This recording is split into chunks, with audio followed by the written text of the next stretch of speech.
Kathy, you were telling me how, as the CFO of your company, you have a team of women who work for you, and get this, not only do they champion each other, but they also champion you, don't they? I mean, that must just be so encouraging. Yeah. And I have to admit, when at the start, when I was hiring the last piece of the puzzle, I was thinking, oh, it'll be good to have a man around because, you know, you need a man's voice to balance things out, blah, blah. And I couldn't be more wrong, because it's true, like men and women do work really well together, and we have male voices speaking, and you know, my board is primarily male, but there's a good mix there still. But it's amazing to have a team of women again. It's the first time I'm working where my immediate team is just women. And it's amazing to have a team of supportive women who are confident in themselves, like they don't have anything to prove, you know, and that really helps as well. Like it helps that they're the right type of women who are great at what they do, they're confident in themselves, their abilities, and who they are as women, and they don't feel threatened by anybody else.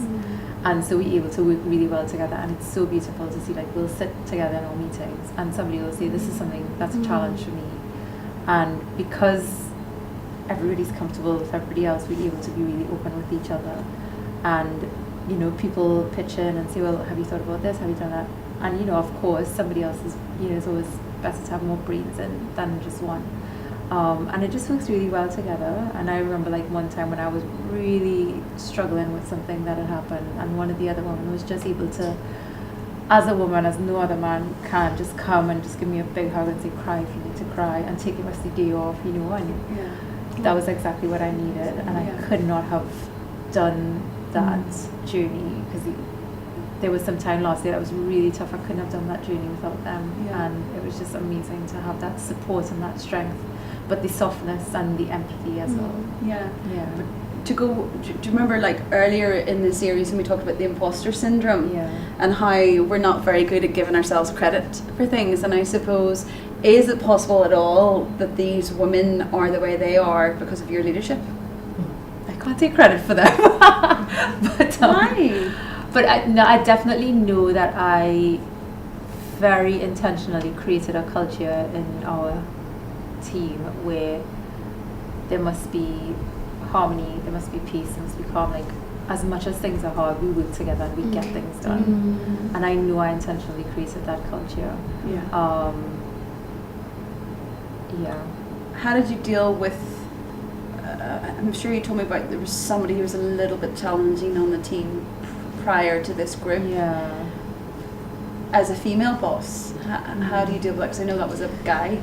It was a big struggle, because it took me a long time to deal with it, because I was like doubting myself, you know, as I don't know what to do here, I don't know how to challenge this, I don't know if, you know, I didn't know what to do, and it took me a really long time to do it. But then when it came to it, I actually was able to be very firm and be very to the point and say, right, this is enough, it can't continue anymore, because it was harming the organisation. Well, how much do you find within your role,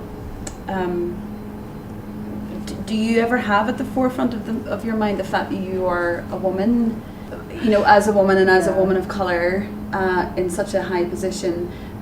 Is that ever in your mind or on your mind when you're at work, or is it just we're all one and off we go kind of? When I'm in my space, no, because I'm really comfortable with who I am and we have a good rapport with my team and everything else. I think that if I'm going into a different environment and I don't know what to expect, and I think people might judge me because I'm a woman dealing in property and that kind of stuff, and it's traditionally a men's role. And also because I'm not English, I didn't grow up in this country. But I have to say, like, my board have been, so much of that is in my head. Like, I actually have not I haven't been aware of it, like being discriminated against, either as a woman or as a, as a younger woman, because I know you talked about younger woman as like well. Yeah, some of the men on your board, they're like, they are like elders, they're like grey hair, and yet you don't feel in any way that they're. No, they've been amazingly supportive. Like really just championing me, being on my side, and you know, when there's things I had to learn and to grow into. They were like, yeah, we'll support you, we want to help you, we believe in you, we know you can do it. I just think it's so amazing that, you know, we're hearing such positive, hello Fly, we're hearing such positive, what's the word, glimpses of the reality of what it can look like when, you know, a woman working alongside a lot of men, a woman working alongside a lot of women. It really doesn't matter, that actually when you're able to be the real you, the true you, the best you, that as much as you don't want to take the credit perhaps, there definitely, you do have an impact. It does have a ripple effect. As women, trust your instinct, because so often you hear this voice inside of you and you just think, oh, that's just me being suspicious or something else. And trust your instinct and find somebody trusted to speak to, because you're not doing this on your own. Great. Yeah. Next time on the 7 series.